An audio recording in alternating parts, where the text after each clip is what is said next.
Bonsoir, comment allez-vous? Ça va très bien, merci. Vous aussi? Comment va le port de Montréal? Alors, le port de Montréal tient bon, on garde le cap. Évidemment, on a eu un très bon début d'année, mais qui va maintenant être suivi de quelques mois qui vont être certainement plus difficiles en termes de volume. Notre premier trimestre, comme je le disais, avait été vraiment très bon, qui suivait une année 2019 qui était une 6e année record consécutive. Mais là, vous savez, on est toujours un peu à l'avance de ce qui se passe dans les marchés.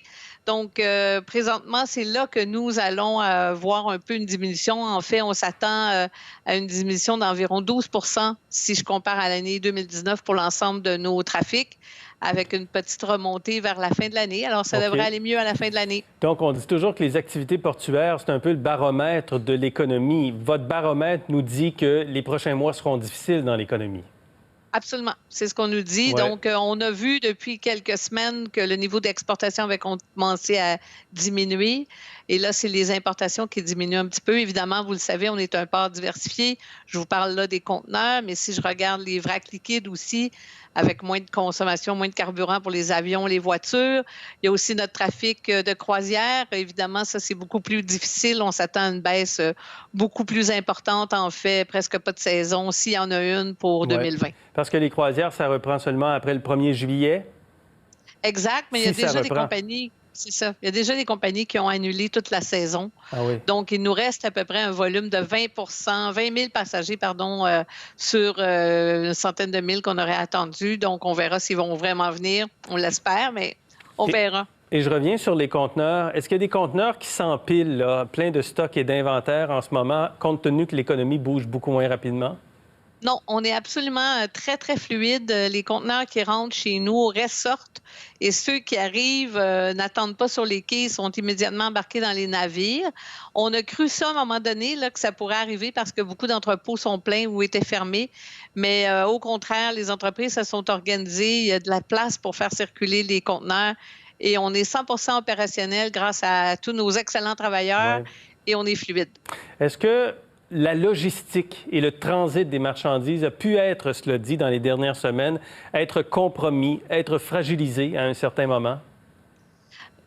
Écoutez, je vous dirais pas vraiment parce que la chaîne logistique s'est vraiment concertée.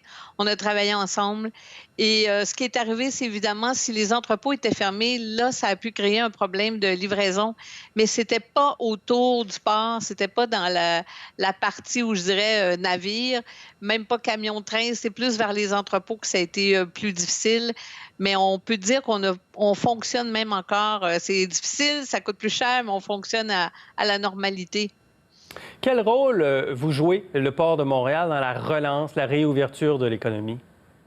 Ah, vous savez, on est un moteur économique, je pense, important dans Montréal. Les villes portuaires connaissent des développements économiques toujours plus importants que les autres villes. On est aussi attractif pour plusieurs entreprises qui vont venir s'intéresser, qui vont être intéressées à s'installer autour du port. Donc ça, on va continuer à jouer ce rôle-là. Évidemment, par les investissements que l'on fait, on investit dans des projets d'infrastructure de façon soutenue depuis plusieurs années. Donc là, on a un peu ralenti la cadence compte tenu de la baisse de revenus qu'on anticipe, mais quand même, il y a plusieurs projets qui ont même repris là, avec le retour des employés de la construction.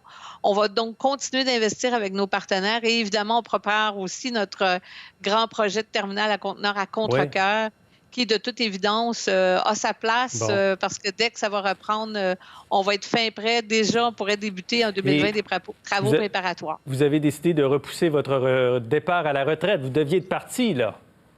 Ben, ou presque, là. Effectivement, on avait annoncé en janvier que dans quelques mois, je quitterais pour la retraite. Mais compte tenu des circonstances, j'ai rapidement, avec le conseil, la discussion n'a pas été longue, pris la décision d'accompagner mes collègues dans cette difficile traversée. Puis Oui. j'ai remis mon projet plus tard. Bon, ce sera meilleur plus tard. Sylvie Vachon, merci beaucoup. Merci, M. Fillon. Merci Bonsoir. bien.